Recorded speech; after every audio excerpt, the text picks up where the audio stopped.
for our briefing, Davao Peace and Security Pasko dito po sa The Royal Manday Hotel. And naapod tayo free-flowing na coffee dito, tapos water, later ang pizza ni Ma'am Hazel, tapos ang snacks sa Mandaya. Thank you, The Royal Manday Hotel. Maraming salamat. Maraming salamat, R.A. Colina.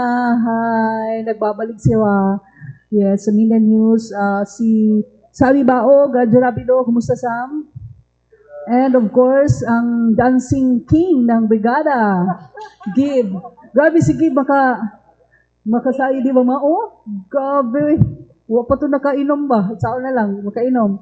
Si Ate Sara, Mindanao, ayan, Daily News, Carlos, sa Kadangpan, ayan, si Francis, Superadio, ayan, si Henry, si John Calonia, si Miss Bianca Reneses, tama, Danica de, ay no, Bianca man, Danica Reneses, ayan, si Jai, Ma'am Des, saan na gani, pwede ni mo Jai? Ali, ayan, okay, Alice, ayan, si Elmer, ayan, sa latest, si Richie, tapos si Mike, Rohan Basolo, long time no si Pudoan. And of course, our billionario, Abante Radio, Miss Edith Sidro Armando. Yan. Ma'am Tuazon, long time no see, mga pila, isa ka bulan, 2 months ba ito, ma'am, no? Nawala? Yes. 1 month lang, ma'am. Good morning, ma'am. Yes, fresh na fresh, nakabakasyon, and syempre, Cebu, ya. Cebu, gikan si ma'am. Yes, ma'am. Yay. Yes, Ma'am Ruth. Good morning, Ma'am Ruth. Good morning sa tanan, no? Murag 4 ka, 4 ka Wednesday ko, ma'am, nang wala maka-attend diri. Pero, permitig hapon ko nga makontak ninyo para makahatag sa og update, no? Unsay panghitabo sa ato ang siyudad sa Davao. Good morning, Sir Fermin, sir. Ang ato ang partner po, ma'am, nung 24 hours, kung pwede na ito matawagan. Salamat, sir. O may buntag sa tanan. Thank you so much, ma'am. Natay update sa Love Life, ma'am. Yes! Ako na ihong sa imo, ma'am. And galing pa, fresh na fresh, Manels. Galing pa, actually, Sir Fermin, grabe, gikan panig Manila ba? Pero naa siya mga good news, lapoy bad news, I think. Sir Fermin, good morning. May buntag sa tanan tong Common Media, and salamat, Ma'am Ruth, no? Pag hindi ka balik sa kuwa din sa tuwang, hindi sa press conference. Thank you, sir. And unahon na to si Mama Hazel. Ma'am Hazel, give us, ma'am, sa ato ang security situation, ma'am, sa Davao City, especially nga naatay dako nga activity nga mahitabo karong Sunday, ma'am. Yes, ma'am. Sorry, ma'am, no kay naabot naman siguro to kung order din. Ang gamay lang ang snacks. Yes, ma'am, for the ma'am, na preparation nato sa ato ang security sa maabot nga medyo dako nga rally, ma'am, no? Karong September 17 to 19. So naatay gi-prepare nga 292 personnel, ma'am, no, nga maghatag og sigurad diri sa Freedom Park nga magsabang nga magtao nga magkana og rally kaning from the Piston and Manibila, ma'am, no. And for the 21 pud, ma'am, mo pud na ato ang number personnel nga ato ang ihatag nga seguridad para diha sa Freedom Park para masiguro ginato, ma'am, no, nga walay mga problema nga ma-encounter during sa ilang pagkandak og rally. Ang ato lang yung hangyo, ma'am, no, nga respeto highland atong tumaan na kung sa mga do's and don'ts kung magkandak ta og rally para dili ta maka-encounter problema. So naato ang kapulisan diha, ma'am, and other security clusters nga maghatag og seguridad sa mga tao ang magrally o sa mga tao nga nasa palibot, ma'am. Okay, thank you so much, ma'am. What about ang atong power situation, sir, sa Davao City and other frontier areas ng DLPC, sir? For me. Again, may buntag sa tong tanan. So far, man God, it was also asa ko earlier sa one yung kauban kanina, pagpasaka namo kung kumusta atong power supply din sa Mindanao. No, again, ang double light, man God, we just like to reiterate that double light is power distribution utility grid mo. Ibaran mo palit og kuryente. So sa mga available supply na naa within the Mindanao or sa nasa WSM. The info that we received, kaya nangutan naman good ko na pa yellow alert. That was last month actually. As of karon, wala namin naka-receive o kanang notice na adunay yellow alert sa power sa dinhi sa tuang sa Mindanao, no. If you check also NGCP's website, nakabutang dito na I think na around mga 900 megawatt na extra, no, or sobra or kanang ginatawag nato na surplus na power supply. So 900, sir? Yes, ma'am. If you check it with in NGCP na website, na nakabutang dito na 961 megawatt ang ang excess or kanang supply na sobra di sa Mindanao. Okay, what about ang Davao City, sir, and other areas? Now, for the for if it doesn't have, if you're talking about double light, naman yung mga bilateral contracts with different power supplier producers sa Mindanao. And napo tayo WESM na may kagka ng mga power producers din sa Mindanao kaya natin may bilateral contracts na nagyutay ka ng kuan ka ng kasabutan no na mo supply gid sila og kuryente dito sa amo na sabutan na kung pila ka unsa ka dako ang ilang ihatag ug gamay ilang ihatag sa mua. Now napo tayo WESM, ang WESM is available gid na siya 24/7 anytime pwede ka mukuha og supply din ha even without kontrata. So tanang power distributor di sa Mindanao naa. Now siguro ma'am, diretso na lang ko daan kung unsa ba ang ato ang rate karong bulana. So, naami statement na statement ihatag that this will also be posted later sa mga Facebook page. So, allow me to read our official statement no for the September na 2025 na rate nato. And take note also, I mentioned about, somebody mentioned earlier about the kung na ba yellow alert, wala. But that was last month na yellow alert. But this month, wala. So, nabay impact tong yellow alert, yung kodaan na impact. So, no. Allow me to read our statement. No, Davao Light overall residential electricity rate increased by 1 pesos 56 centavos per kilowatt hour from gikan sa 9 pesos 07 centavos per kilowatt hour last month to 10 pesos 64 centavos per kilowatt hour this September. The rate is attributed to the higher power supply prices in the wholesale electricity spot market or ginatawag nato WESM following power plant outages, which is among the factor that led to the yellow alert issued by the National Grid Corporation of the Philippines or NGCP last month. Increase in generation cost, particularly from the spot market, where Davao Light source as part of its power requirement directly affect the overall rate charge to customer. The rate applies to the September 11 to October 10 na billing period nato. With this, kami would still continue to encourage na dapat kita magamit og mga power efficient na mga kuryente, rather mga appliances, ug ato gid dapat i-manage ang ato ang consumption. Because again, consumption is beyond the control of the power distribution utility magod. And power consumption, dinha ang tagbalay o tagiya sa balay, mismo ang nagakontrol sa paggagamit siya mga appliances o mga equipment na nasa sulod siyang panimalay. Sama sa aircon, ang tagbalay man o tag-iya ang magbuot kung 3 o 5 ka oras niya ganito ang iyahang konsumo. So mo nang giningon nato na adto natin increase karon. But again, usa sa mga factor could increase is not only the rate but as well as ang atong pagkonsumo o paggamit sa ato ang kuryente. Sir, dali lang sir. Kung naatay dako nga excess no sa power supply, why is it na naatay increase? Okay. With very good more question. than 1 peso? A good question, ma'am. Actually, I mentioned that it was last month, no? At diba Sir Arman tutungutana earlier. Nanungutana siya na napuno ba may yellow alert, but actually wala na this month, wala na, but it was last month. So the last month nato na katong na yellow alert na impact sa tong rate. But currently, kaning ato ang situation karon will have an impact or magdala nato na siya next month sa atong bill. So kato I was talking about the previous month. So muna siyang ato ang rate karon medyo din sakit kay tungod again no, it has something to do with daghang factors i-consider gyud nato na usa na din ha tong katong mga outages sa mga planta within the Philippines. Okay, interconnected na magud ang ato ang Luzon, Visayas, Mindanao. So motong any impact or any kanang outages sa mga planta or nainitabo sa mga planta nationwide, ano na impact sa tanan na mga power distributor po. Okay, thank you so much, sir. At this point, I yield the floor for questions sa ato si Mike Pasco.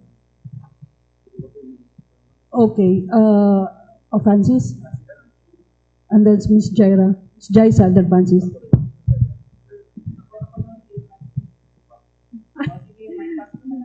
Hey, good morning, Sir Fermin.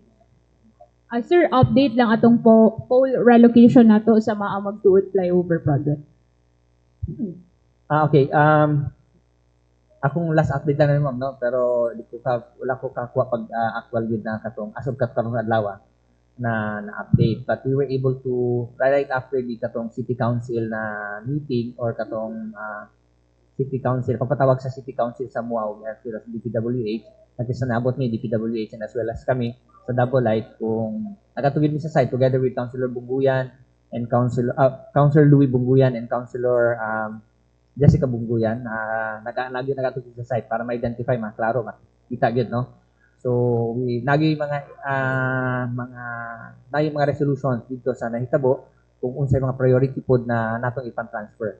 So daghan natag na transfer actually na mga poste dito sa area, and as well as pasalamat po sa DPWH because katong amo ang mga concern related to sa road right of way na settle na to ang uban adto, but kung wala ko nagkamali napay duha ka book na wala pa na settle, but I guess anytime soon ma-clear na to siya. Now katong amo ang initial arrangement na mo kailangan i-prepare ang DPWH mo tong na-clear na nila tong area, mo tong na-transfer po na mo tong mga poste na mo. As to the number, balikan tigo siguro di lang ako mahinduan ko pila to ka poste among ipa-transfer, but ubay-ubay na to ng mga poste mo tong tan-aw ninyo ang flyover o area din sa diversion road sa crossing. Medyo free-flowing na gamay atong traffic din na-address na to siya. Kay unang-una na clearing na gibuhat ang DPWH and as well as sa transfer na po na mo tong poste. And as well as usamang sa mga factors adto na ito ang naingnon or naingon dito sa City Council na report nato is that nagi-issue sa katong right of way na ginatawag nato. So, sir, natay future power interruption dihang lugara or napabatay ibalhinay. Kinadal to'y according sa DPWH 11 mong good sir, nato to 138 nga katong dako-dako nilang poste nga ibalhinay, and then it will affect from Panakan to Matina daw na mga residential area. When was that info? Was that last info? Week, sir. Last week. Okay. Okay, last week. Tinuod na siya na posiblitang na atay mga power outages to relocate or pagbali nato sa mga linya. Tinuod to katong dako na linya, it will create dako impact to sa tuang kuryente, no, kung kato kinahanglan i-out nato. But natay mga ginabuhat ng mga pamaagi, in fact katong pag-transfer nato sa mga linya, isa sa mga ang naapektuhan ana katong 138. Ang 138 ibilay mo ni so kitong dako kayo ng taas kay na mga poste. Na apektuhan to siya, but naami ipangita paagi sa mga engineers na mahimo lang siyang switching interruption. Subot pasabot na duhang guna ka linya nato dinha na ginatawag na line 1 ug line 2. So gibali namo sa line 2 ang kuan, but pagbali nimo sa line 2 kuan lang ni siya, it will take minutes, no, bago nato ma-transfer. Subot pasabot kung ang gas-supply sa area, for example, buhangin tanto down luwang areas, no, nag-agi sa line 1, pwede na mo na siya i-switch balhin sa line 2. Medyo gubat mo redundancy or redundant among system. It is because para lesser katong outages. So do medyo lisod siya, but napangitahan ng paagis ng mga engineers, no, na lessen na to ang katong expected na to na outage unta dito sa Maana area, including the downtown area unta. So mga 30 minutes lang to, maximum 30 minutes lang to sa nahitabo. But as to kung naapay mga outages mo balik, posible, but dili pa mi kahatag og definite. Depende pod sa katong coordination sa mga engineers from DPWH. But definitely will give you feedback probably next time, or you can directly get in touch with me later, then I'll provide you with the exact details siguro about sa panghitabo dito sa flyover. Last question na lang, sir. Are we on track with the 2 to 3 months na gipasalig sa DLPC na ma-relocate na tanang poste? Yes, ma'am. In fact, I think we are ahead of time pag yun. No? Kaya naman tayo mga nakuhaan yun na pangitag paagi na ma-shorten pag yun nato. But again, no, aklaro na po na ako, ang kaning ato ang flyover na project is isa lang gid mi sa mga kuan niya, dili isa lang gid mi sa mga kanang kung asa ang DPWH ka coordinate sa MUA. Kaya daghan man tag kanang mga I believe ang project na hindi lang man kami ang involved, but other utilities as well, no. So on our side, wala to kung pwedeng ma-storya sa inyo, but as to the entire impact sa project, di mi katubag ana. Basta on our side, definitely as long as na-clearance and mga mabayran or ma-settle lang itong ginatawag na road right of way, definitely anytime pwede mo mo atraka din ha and mo balhin sa mga linya. Kung wala ko nagkamali, I think right after nakatunay mga outages kung wala ko nagkamali 2 to 3 weeks ago, napay duha ka na poste na gamay na mga mugbo na ni sa mga poste na dapat mabalhin. Dito mabalhin kay tungod na aman to issue pa gamay sa right of way ug napay mga clear. In fact, nabisita na po sa mga presidente dito bago lang ang area and it was so far okay naman. In fact, usa sa mga na-notice sa katagahanan, even to motorists, is medyo free-flowing na gamay ang traffic dito medyo na-address na gamay. Mo issue dito ang traffic, di ba? Thank you, Sir Fermin. To Ma'am Hazel, Ma'am, update lang daw atong mini Asik Falls incident na. Yes, ma'am, with regards sa Sigasig Falls, ma'am, no, nga nahitabo di sa may Barangay Carmen sa Baguio. As of this time, ma'am, nagpadayon gihapon to gipangita ang katong tulo na lang naanod diha sa maong baha sa Talomo River. And ang ato lang hangyo sa mga tao nga maagyan sa maong sapa, ma'am, no, kung naa sila makita, mangnawag lang sila dayon sa 911 or sa nearest police station or sa barangay para matagaan dayon nato action para makatabang punta sa pamilya para makita na po ang ilang mga mahal sa kinabuhi nga from Sunday ang hangtod karon nga gipangita pa. So ato lang hangyo, ma'am, no, magtinabangay lang ta. And then hangyo na po nato sa uban nga kabalon naman ta nga ang ganing Asik Falls is ginabawal na ni siya nga sudlan diha, no? So naay resolution ana ang local government unit ug ang barangay nga bawal yun na siya, but then naamag mga private area diha, ma'am, nga ginapasulod nila. So nasiguro tay pagabuhaton ana para stricto na gyud nato nga pa-implement nga bawal na gyud siya para dili na po ni siya mahitabo pag-usab nga na mga kinabuhi makalas and worse pa diha is naapay mga minor de edad. So hangyo na po nato sa tanan nga mo-cooperate na ta kung say gina patuman sa ato ang local government unit kay para po ni maprotektahan ang matag usa kanato. Ma'am, with regards sa September 21 na protest rally, in the future, ma'am, butay na pa ni mga rally bitaw. Kailangan ba nga mo secure, especially dito sa Davao City, nga magpahigayon ng mga rallies to secure a permit na mapahinumdum nato sa publiko and not just nga pasara-sara lang sila rally po. Yes, so every rally, ma'am, kailangan yun kung dili sila mag-conduct diha sa Freedom Park, magkuha gina sila og permit, ma'am, no, kay bawal magina siya kabalo na magina ang mga mag-conduct og rally nga kung walay permit, kung dili diha sa Freedom Park ang mga mag-conduct sila, bawal gina sila. Then pwede nato sila file og kaso just in case nga walay mga document or permit nga ika-present during sa pag-conduct nila og rally. And ang ato lang ang ato ang gina-allow diri nga area is ang Freedom Park lang, ma'am. Ang ato ang magtumong diha, ma'am, kung ano mag-inform sila para matagaan nato ang seguridad, ma'am, ba nga walay mga encounter nga problema during sa pag-conduct nila og rally. Kay ato ang purpose dili lang man ang mga tao nga nag-conduct og rally, apil na po diha ang mga tao nga nasa palibot nga tagaan nato ang seguridad, ma'am. Ang gusto lang ginato nga walay samok nga mahitabo, peaceful lang ang pag-conduct og rally. Sa mga grupo nga gusto paabot sila mga yangongo o kalagot ngadto sa atong gobyerno. Abig kaligot-gut. Sir Fermin, sir, dili mo kumunta na. Magkuhan lang na post to, sir, sa GC, sa page. This afternoon sir, post naman sir. For posting pa? Yes. Sige. Next question.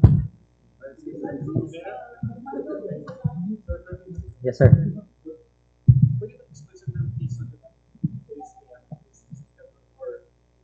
Yeah, approaching ta sa December. Oo. Okay. So, of course, ang demand sa kuryente na is taas yun. So, posible po nga additional na po nga increase sa in the future. Again, no, ako lang klaron sara. Ang on our part, good actually, the power distributor igor gid ng kuryente. And this kaning kasagaran magyud sa mga increases nato, it's something to do with kaning generation nato. Ang generation good, this is beyond our control kami. On the parts of distribution. Igor mo pag-supply siya. Manang na ay ginatawag na ako, sa masin ako earlier, na ginatawag na bilateral contracts na nakakontrata ta directly sa mga power producers nato din para sigurado kita mahatagan ta kuryente or kanang supply or kinahanglan nato na requirement sa amuha, no? Especially sa power to para ihatag nato sa atong mga customers within our franchise. So ang napoy usa na kinatawag ito WESM, merkado na siya kung asa ang mga extra supply sa mga kuryente, di na ginalabay sa mga power producers nato. Kana siya, you don't need to get any bilateral contracts ana sila ha. But again, because of the law of supply and demand, pag saka ang demand, musaka po ang ilang presyo. Pag muubos, musaka ang demand, musaka po ang presyo. Pag ubos ang demand, ubos po ang presyo sa kuryente.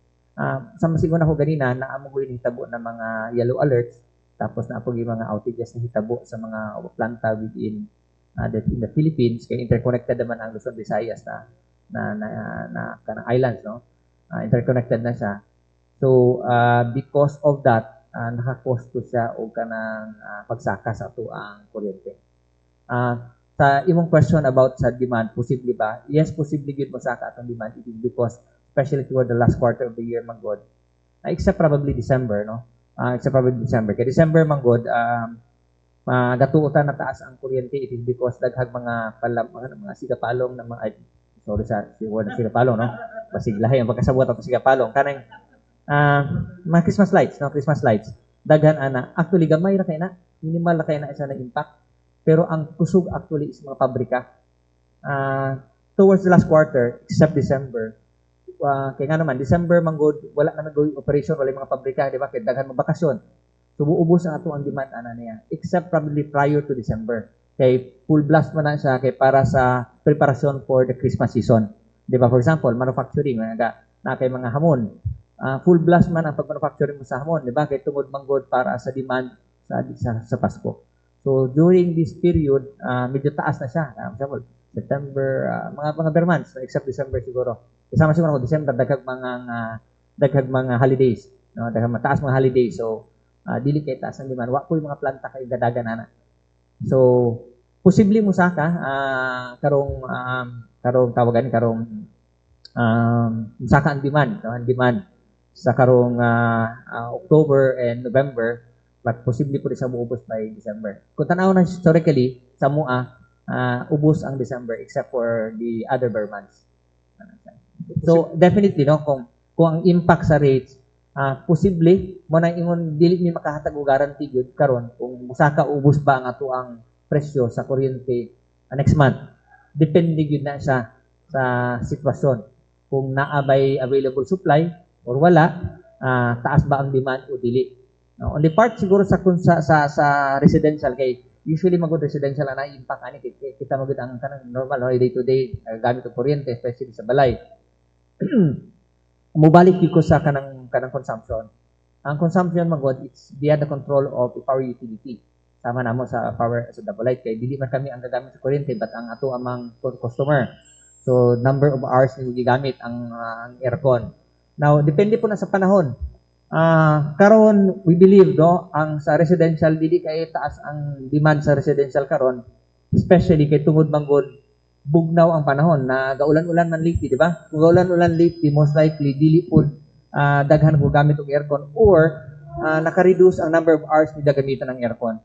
So again, kaning ginatawag na to consumption, it's one thing that we need to consider as well kung siskutan nato ang kaning ato ang overall bill na ma-receive nato gikan sa opisina. Usa na din ha pod is katong gi-mention ako earlier which is ang rate. Ang rate magod sama siguro namo amo ginapaningkamutan na ato ang rate maubos gina siya na dili mo saka no. Kay daghan manggudtag ka nang i-consider ani. Kay again, we would want to attract manggod investors diri sa Davao City. That's the reason why kung mahimo gyud dito gyud nimo kuha o mopalit og mga kuryente sa pinakabarato o kanang i-dispatch nato unang gamito nato mo gani pinakabarato ng mga suppliers. Kay again, importante sa tuwa na or especially sa MUA na because that's one way to attract investors dito sa Davao City. And even within our franchise area. The lower the rate magod the better. But again, there are factors na which is beyond our control. For example, the price of fuel sa world market. Dili man kami ang control ana no dictated by the world market. So kana siya especially on impact sa kaning mga fuel na gamiton sa mga power plants na gina siya posibleng impact pod sa ilahang rates pag later no especially kung kami mo palit na pod sa ilaha. Maayong buntag, Sir Antonio Colina from Mindanao. Sir, pagpaklaro lang kung unsa bay kumingin kag yellow alert, unsay scenario usually sa Mindanao ana, sir. And sa ato ang bilateral contracts o sa WESM, pila ka percent sa ato ang demand sa Davao Light ang ginakuha from WESM and pila sa bilateral contracts. O katong sa yellow alert last month, sir, tungod ba ni sa naay power outages sa side sa WESM or sa side sa bilateral contracts or tungod gani nga naay power plant outages sa tuang Mindanao? Sige. Sir, klaro na to, no? Ang outages dito gina sa mga planta na ga-produce. Regardless if WESM siya or bilateral contract. No. Ang bilateral contract is amo ala na. Yung tawag na to. Ang bilateral contract, nakakontrata mi sa distribution utility dito sa power producer sa kontrata na to. So, ang yellow alert sa Mindanao, grade gini, katong yellow alert, katibukan to siya. Dili lang Mindanao, but katibukan sa Pilipinas to. As to the katong level, ana na yun sa kadako extent, it's actually dili kami control. But we were given an issuance na yellow alert. So, meaning to say, medyo kulang ang supply. But does it meaning dili po duga pasabot na walay supply, but medyo ko ba kana gani medyo kanang kailangan lang na execution kay basta just in case na naay mga other outages na mitabo sa buong power plant, posible ito siyang mag-lead to a more kanang severe na situation. Para ma-classify siya, sir, as yellow alert, pila dapat ang margin between surplus and ang demand?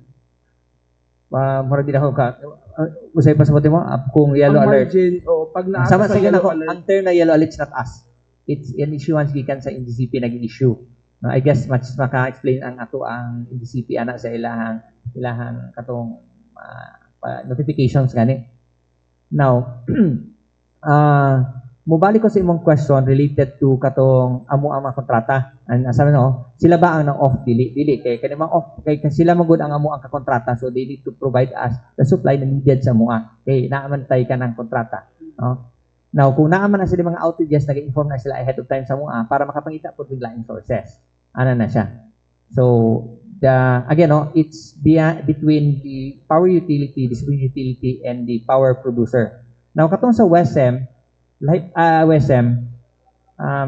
tanan na siyang nai-extra, ginalabay din sa merkado o sa market.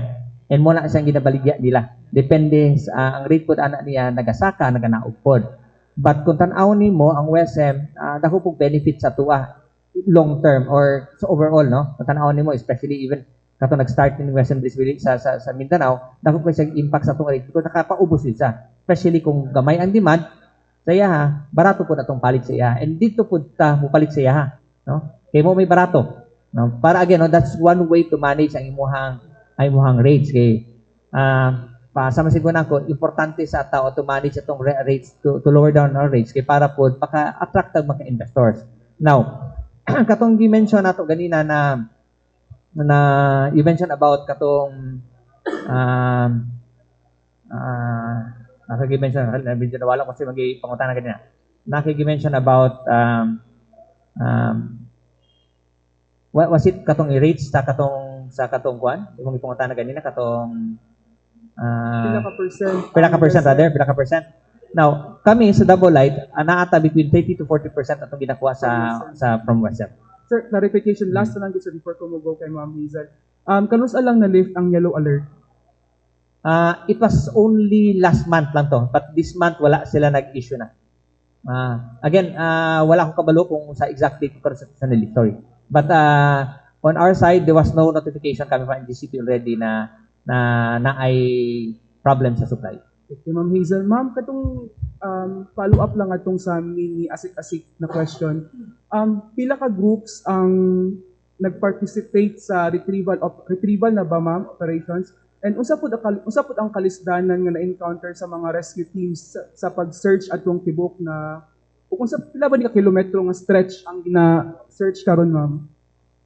Yes, sir. With the kilometers, sir, no? Mangutana sa kuana dito sa ato ang police station 11. But then, ang katong grupo, sir, no, nga naligwa dito sa may asik-asik post. Ang grupo lang dito, sir, katong sa 7, ang katong 5 lang, as per info na receive nato is nagdi kato sila nagkanda kog outreach program.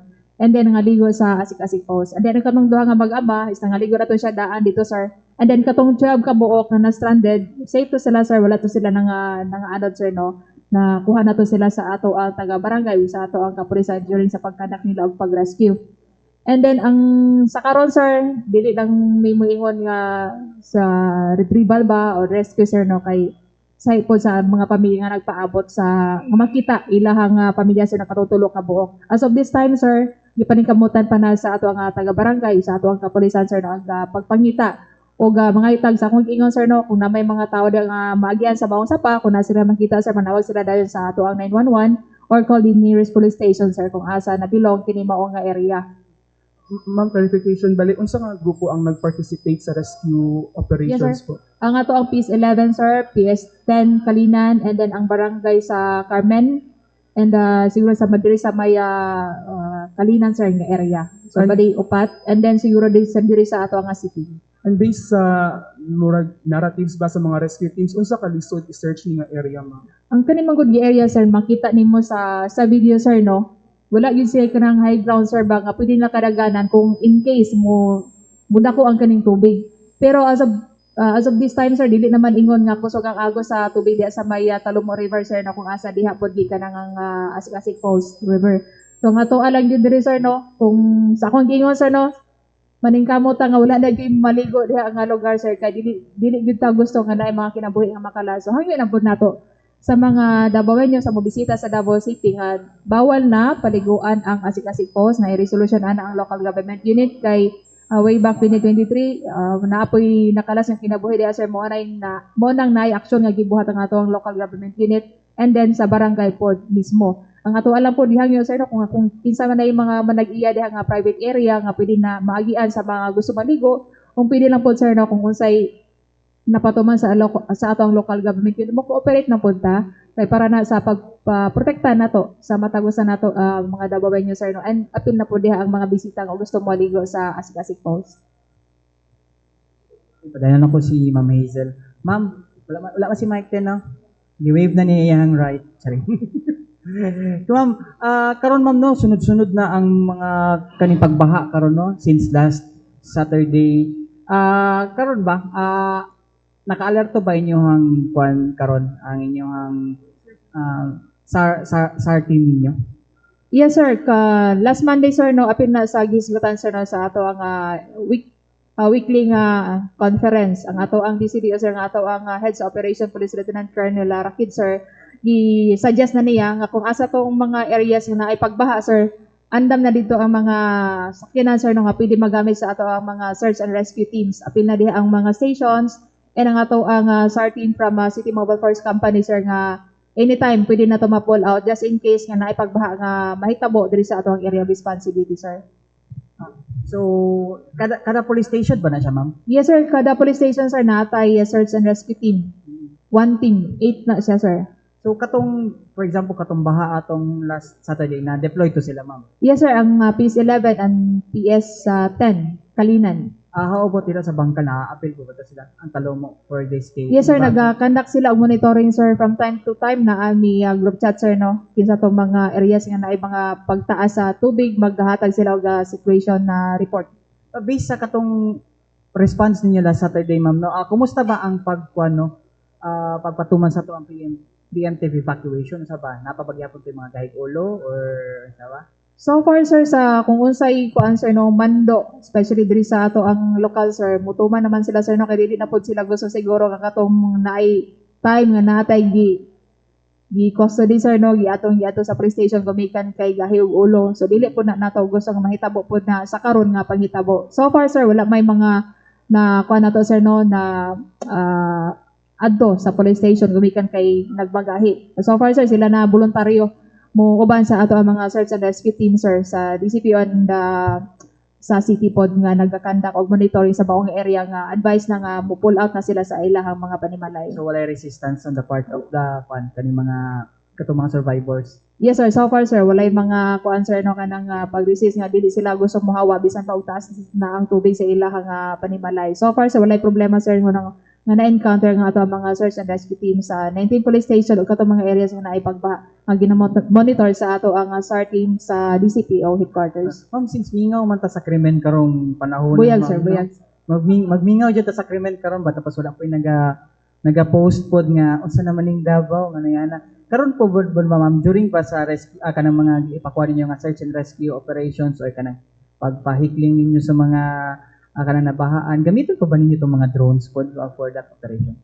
Yes sir, apil na siya sa instruction sa ato ang City Director sir no Police Colonel Manan Caracas Muaril. Apil na gina sa sir nga paggamit nato. Pero kung ulan good sir, dili nato siya pwede magamit ang good ang ato ang drone sir. Pero so far nakita nato sir no ang mga activities sa ato ang City Director gumikan siguro sir sa presensya sa ato ang City Director sir no nga silag tuyok-tuyok ang ato ang mga kapresan is alert permi nga magyan sa ato ang City Director mo na isa sir nga nakapaubos sa ato ang 8 focus crime sir. Sa imong giingon medyo mingaw, buyag sir no. Gumikan po na sa kooperasyon sa tanan sir sa ato ang community. Puro bangga raman ang kuan permente, bangga itong baha mo ito pinakadako.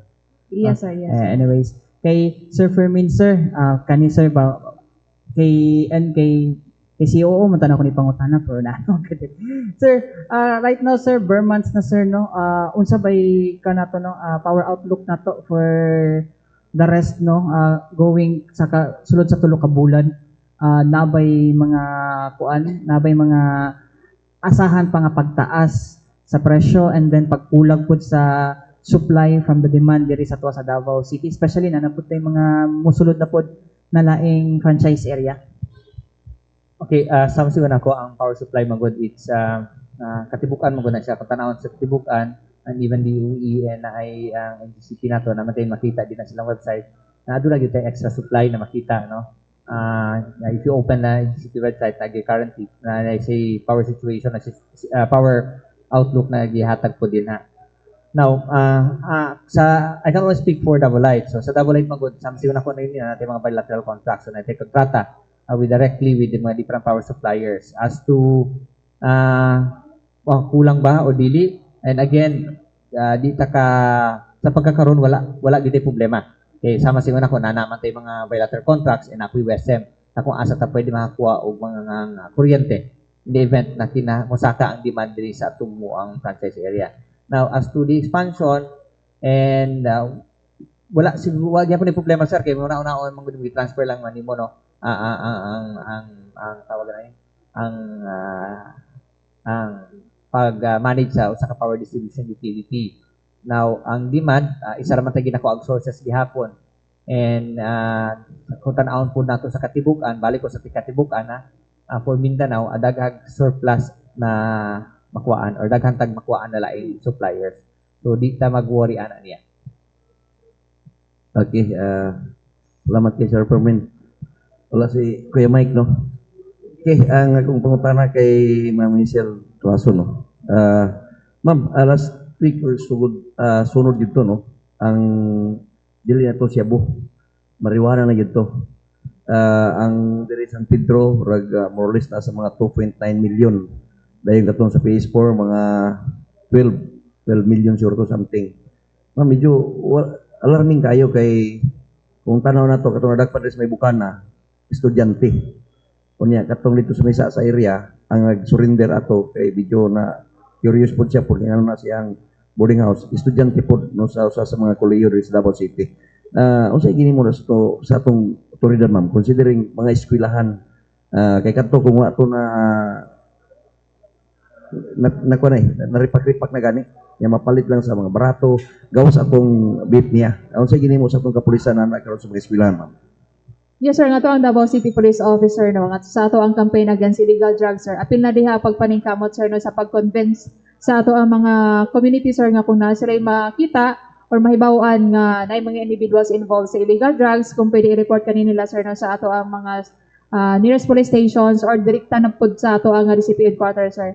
Mo ni usa na nakatabang sir no nga to ang pag-remind no sa community na kung naa sila information maghatag sila dayon og kanang report para makandakan kana og validation sir. And so far sir sa ato ang mga accomplishment with regards sa ato ang campaign against illegal drugs, especially sa marijuana sir, sa imong giingon sunod-sunod ang ato ang accomplishment sir no. Uban na po diha ang pagsalig siguro sa community nga sa ato ang kapulisan sir, sa ato ang seryoso nga pagkandak sa ato ang campaign against illegal drugs. Mo ni resulta sir no nga milyon-milyon ang ato accomplishment sa marijuana dili lang sa Cebu sir no. And ang ato ang pagpaningkamot sir apil na po diha sa ang ato ang mga intel operative sir no nga magakandak og kanang coordination sa ato ang mga BIN sa barangay sir. Mo na ang ato ang city director sir no na sa mga meetings with the chairwoman sa mga kapitan or taon sa tawag diha ma'am no sir. Mo na nga nagapangay po tagtabang sa mga kapitan sir sa mga barangay konsehal sa ilang mga lugar kay sila po mismo sir nakabalo po na sila kung kinsa nga mga individuals ang involved sa illegal drugs. Apil na po diha ang mga estudyante sir no nga involved po sa pag-distribute og mga marijuana sa ilang mga eskwelahan sir no. Wala lang ta mag-focus sa mga estudyante, apil na po diha sila mga wala sa eskwelahan nga pwede nila ibaligya sa mga estudyante sir para ma-distribute sulod sa eskwelahan. Apil na sa ato ang mga ginamonitor sir no kay sa imong giingon sunod-sunod ang ato accomplishment gumikan na sa tabang sa community sir nga to sa ato ang kapulisan sir. Alright, salamat ma'am. Kay Sir Permin. Sir, last week, karon lang to, sa bulan, nasunog, no, nga mga di man to tawag balay, karang mga kuan lang gud, karang mga nalang sa mga sa tawag na kanang di po na to tawag no kanang squatter, no, kay pangit tawag squatter.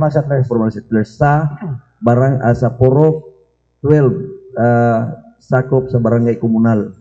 So nakaadto gyud ko dito sir. Ang mga wiring sila di pang kutay-kutay lang sa kawayan. Nya katong ni pull out na fire out na ni abot naman ng automatic magunagod mo abot itong sa tawag sir mga lineman. Nakita na mo dito sir, gipangutanan nako tong usa sa mga lineman ko sir. Asa ang kwentador ani? Siya na address sir. Kaniyo parti daghana sir. Nya kung tanaw ni mo sulod, kuan yun kanang dili gyud ingon nga kuan yun ba illegal wire tap siguro na. Sir, paon sa mga di ba natay naga kuan na natay kay ako nagpatawad ko kuryente sa balay, madugo yun no. Sa klarong pag-istorya, dugay ko nagkapatawad kuryente kay grabe ang mga requisitos, mga requirements no, titulo pa unya moagi pa ka sa kuan sa pork leader, certification sa barangay. Karena inana sir ba, di ba bago ta magkataon kuryente, mamanggi ko, ganun nagkalusot ba rin inana sir? Dili na ako matubag na, no? Kaya wala ako kita sa area. Pero kung matod sa imong ingon na tama kayo ng metro? Okay, tapos? Pero karang giisa lang ba? Giisa lang? Isa lang ka lugar, okay. Pero dito ang source tanan ba? So basic flying connection. Yes, so kana flying connection sir kana. Okay. Sir ani, kung dili na ma-report sa mga definitely na mo action na siya. No, usahay man gud ipagawas ra mo na siya sa usa ka balay, tinuod na siya. Na for example kay Ma'am Hazel to na balay pagkahuman di pa-connect niya sa lain. Tanawon mo na siya, di mo makita na siya. Unless again naay mo report ana sa mo na ginahawhag or gin-encourage gid namon tanan na i-report na sa mua kay para ma-aksyonan nato and makorek nato na siya, ma-call natong attention sa tag-iya sa balay. Violation of contract yun na siya. Atong i-call ang attention ana niya di na sa tag-iya sa balay na nag-redistribute og kuryente.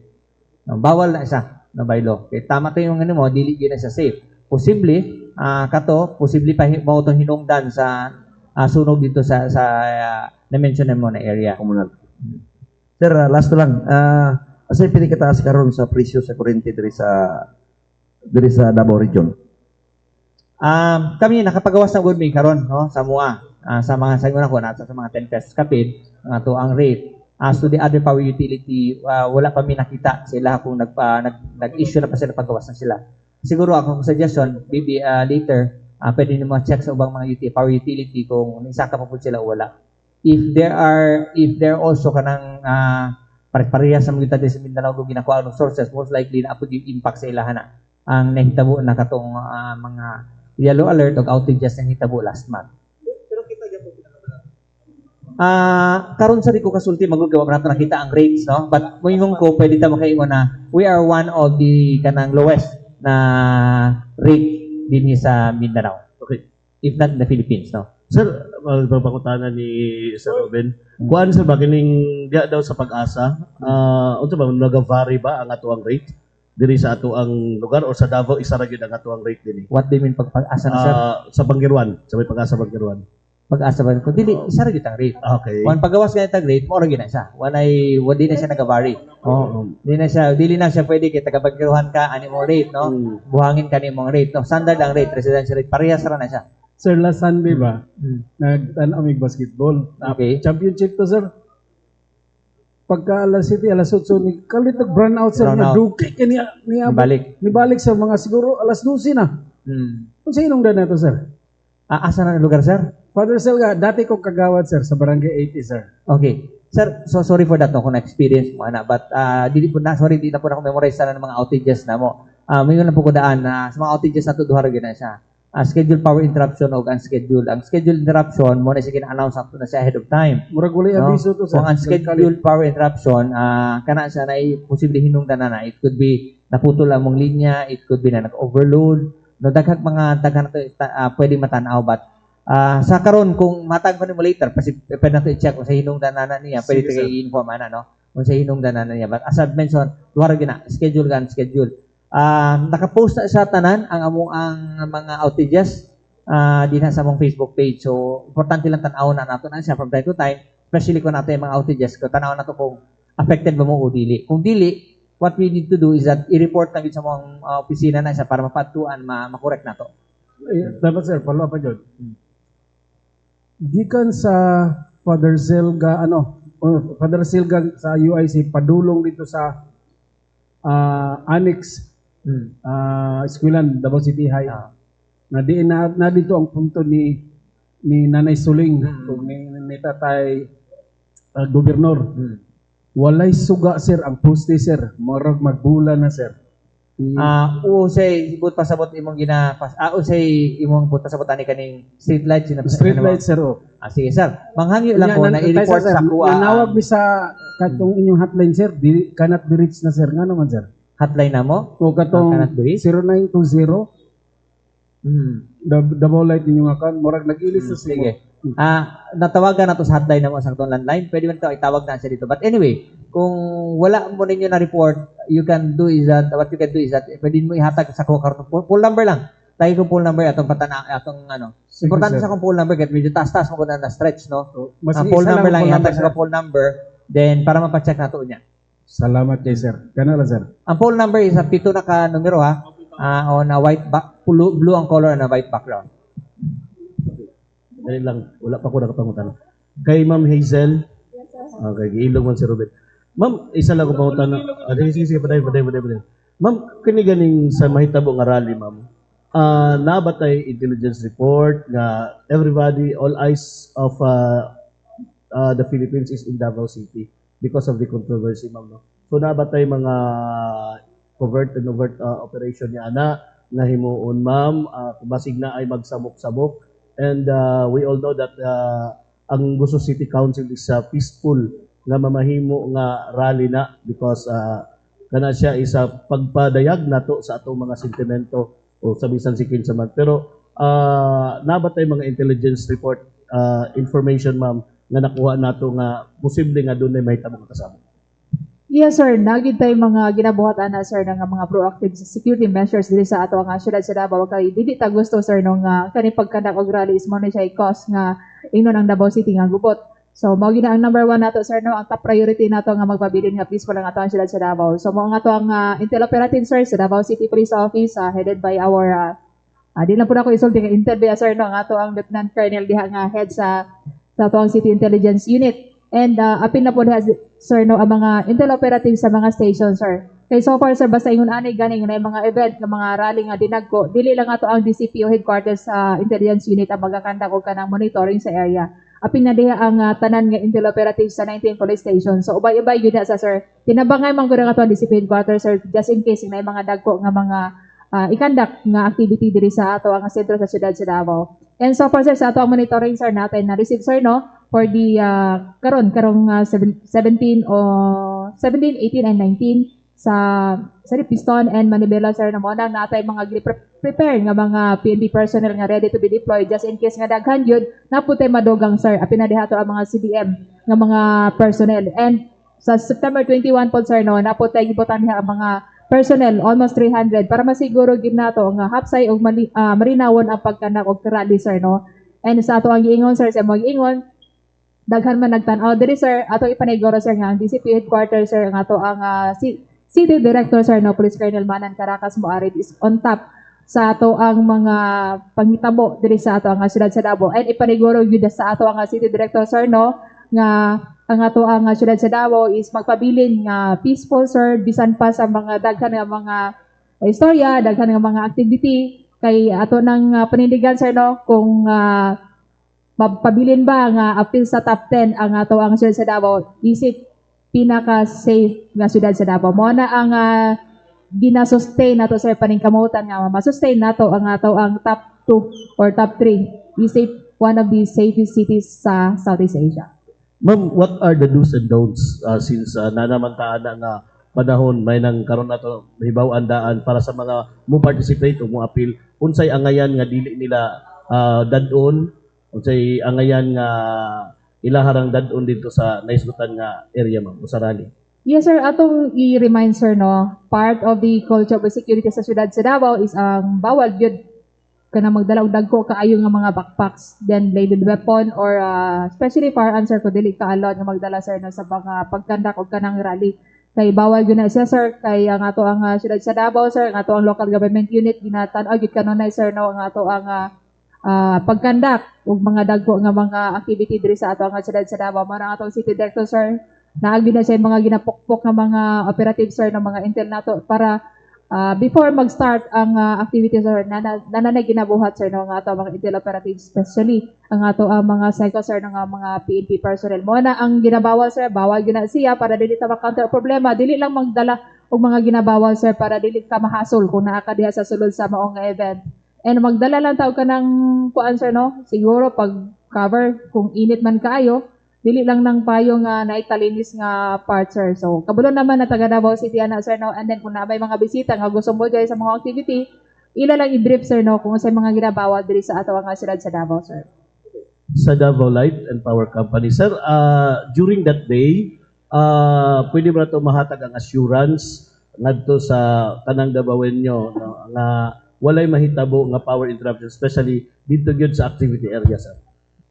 Sir, kung again, balikon ko, supply mo ganitong istoryan na kung supply wise lang walay problema so far, no, daghan mo gutag supply karon sa Mindanao. Ang ato alang di balikayan is that kung naay kanaganing mubangga sa mong poste, kana it's beyond our control, but definitely naga-coordinate magyud mi sa kanang sa LGU, sa PNP kung naay mga major kanang mga events din sa Davao City. But I guess ang ilahang rally will be sa dalan ng sa dalan, so most likely, sir, dili siguro kayo ang impact sila, hindi ito kung kintahay man aduna tay kana mga outages na hitabo, but definitely ginatanaw po na muna siya basta any major events mo diri sa siyudad sa Davao, especially organized by the LGU of Davao City, nakatutok po gyud na and nagahatag siya kanang koordinasyon na sa ila para sigurado gyud na dili pod dilatar or magkaroon og impact sa ilahang activities or event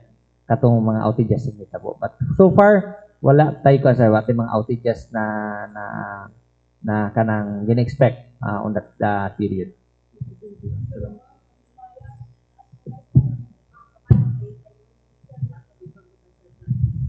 Morning, Ma'am Hayes. Yes, ma'am. Napansin ako ba nga si Colonel Moarip is more on naga-reach out siya to any sa consulate, sa mga sa Davao, even to the other officials and organizations. May I ask kung unsang iyahang direction in doing such activities po? Yes, ma'am, nakita na nato, ma'am, no. Very transparent ang ato ang City Director, ma'am, no, sa iyang mga activity. Daily, no, halos kada adlaw, ma'am, na ay mga activities gid ato ang City Director.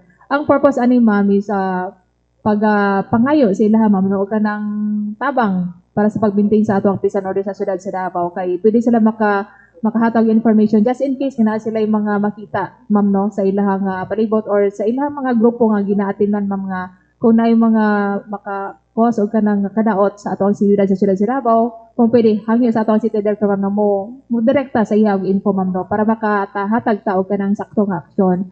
Kaya ang purpose gura ni ma'am dili lang na ingon ma'am nga naglaag lang na siya, minya sa istorya na nay purpose tanan ang lakaw sa ato ang city director ma'am.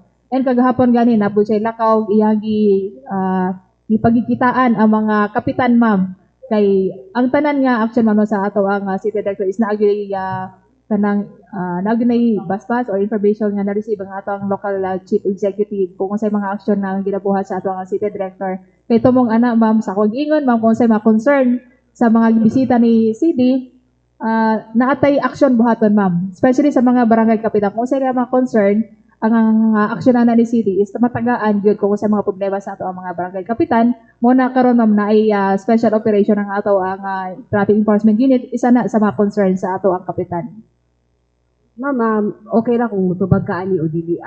Kumusta ang relationship ng city government at saka ng DCPO?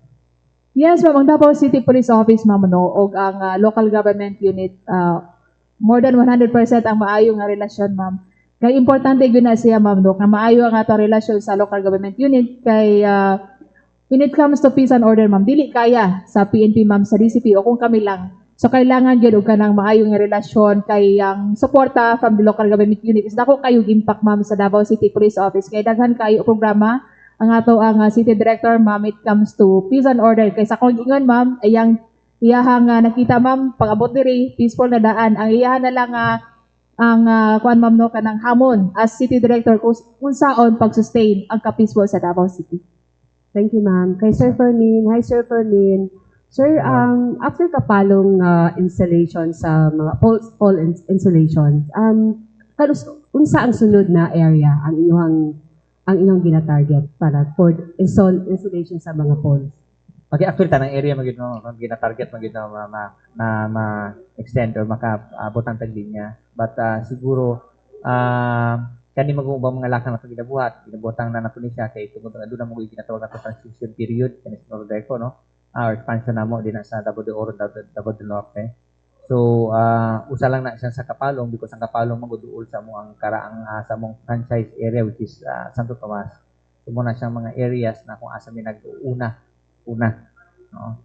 Yun na. Now, ang kuan din is that mas madali din ang takeover kung naay kanang cooperation tang makuha from the from Nordeco. So, nagpadala na matagsulat sa ilahan. But, so far, nag-reply man noon sila, but ila pang i-discuss sa board, and ila pang i-discuss sa ilang legal team ang ato ang gina-request na Joint Transition Committee. So, mo gito siya the easiest way, no? As to the asang area, siguro amo lang siguro na siyang gina-finalize magod kung asa mas appropriate, but still waiting sa mga technical teams kung asa ang kanang tawagan ang mas practical na unahon namo na mga areas. But, definitely tanan magid ma'am atong ilukupon gyud tanan. But kana lang karon lang kay naa pa magoy mga negotiation sa ginabuhat na gina-request namo do nagtubag na sila but kato lang gina-arrange pa nato nag-follow up na ta sila and we're hoping that they will sit down with us and para mahisgutan ang smooth transition sa pag-take over nato. Sir, naapa mo'y target na timeline para makuha ni ang... Mang ginabase naman sa balaod, which is ang ato iningon sa balaod is that 2 years siya, ang transition period. So at least klaro po na siya, kaya gato maguduban once mapirma ng balaod, automatic dayon. So it's not an overnight actually. Dili po na siya, nga nakadali mo set up og linya. No? Ang pinakadali yun is actually paliton nilang asset, then i-upgrade na to kung kailangan i-upgrade. But mo na ginulat nato na mas maayo gyud aduna tay mga kanang mo makindingod sa mo ang Nordeco and mahisgutan ang mga dapat hisgutan o mga butang na dapat nato i-consider when especially pag mag-take over ta. So far wala pa sila na. Reply lang nila is still gonna discuss it sa ilang board na sila legal team. Wala. Thank you. Okay, so that ends our Davao Peace Security Press Corps briefing. Maraming salamat sa The Royal Mandaya Hotel. Sir Fermin, napaka-announcement sir, and Ma'am Hazel, okay na? Salamat ma'am, salamat sa pag-imbita. Siguro, masig sunod si Manny, imbitahan ko nimo, tanaw na to ma'am. Sige. Pasensya rin ka, pila na kami-invite sa mga. But again, salamat sa inyong pag-imbita sa mga. Thank you so much, Davao Light and Power Company. Maraming salamat. Ma'am Hazel, thank you so much. Yes, ma'am. Daghang kayong salamat, ma'am, sa kanunay nga pag-imbita sa Davao City Police Office. On behalf sa ato ang mabtikon nga City Director ma'am no, Police Colonel Manan Caracas Mari ma'am. Naalami ka no na ma'am sa imong likod.